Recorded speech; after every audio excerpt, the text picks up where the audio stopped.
Il est nécessaire de protéger parfois les gens contre eux-mêmes et contre la tentation du crédit. Et c'est de la responsabilité des banques, selon le président de Crésus.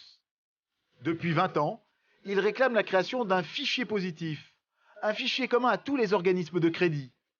On pourrait y consulter en temps réel l'état d'endettement de chacun d'entre nous et en cas de dérapage, refuser d'accorder un nouveau crédit. Mais sous la pression des banques, la création de ce fichier est retardée depuis des années.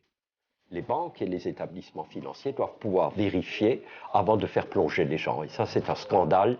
On est le dernier pays européen à ne pas avoir mis en place un fichier des crédits pour justement éviter que les gens aillent trop loin. C'est l'intérêt général qui est en cause. Il n'y a que les pouvoirs publics qui puissent trancher. C'est ni aux banques de commander, c'est ni aux associations de commander.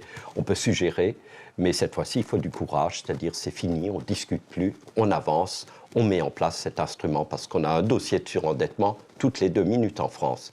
C'est énorme, c'est l'équivalent d'une grande ville comme Strasbourg qui d'un seul coup serait surendettée, puisque quand vous avez 230 000 dossiers, c'est aussi des enfants, c'est des maris, des épouses, donc c'est à multiplier par 3, 600 000 personnes qui d'un seul coup sont rayées de la carte, vivent dans la misère, parce que quand on est surendetté, il ne faut jamais l'oublier, c'est une douleur, c'est une souffrance. En attendant la mise en place de ce fichier, l'association a entrepris une vaste campagne d'éducation afin d'alerter les jeunes sur les pièges du crédit. Michel et Annie travaillent pour l'association dans la région de Strasbourg.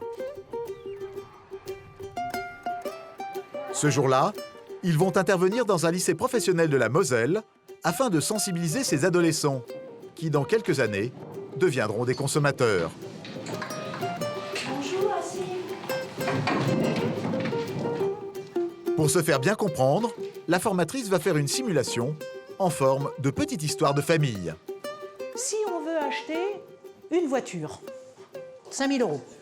La leçon se veut très pédagogique, les exemples très concrets. La famille a une capacité de remboursement de 250 € par mois. Première étape, tout va bien. Qu'est-ce qu'on peut acheter avec l'iPod? Est-ce que ça, c'est dangereux?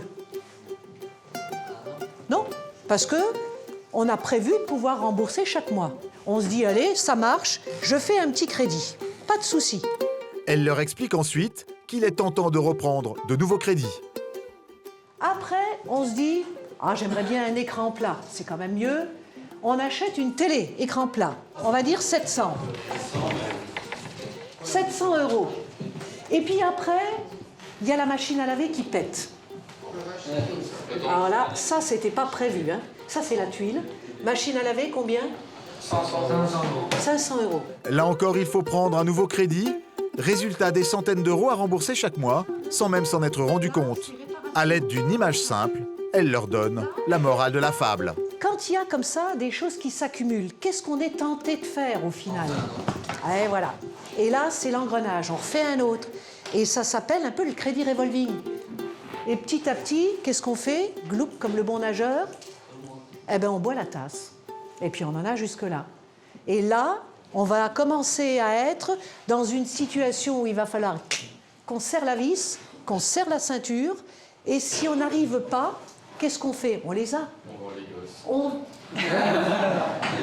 La classe s'amuse, mais apparemment à la fin du cours, le message est passé.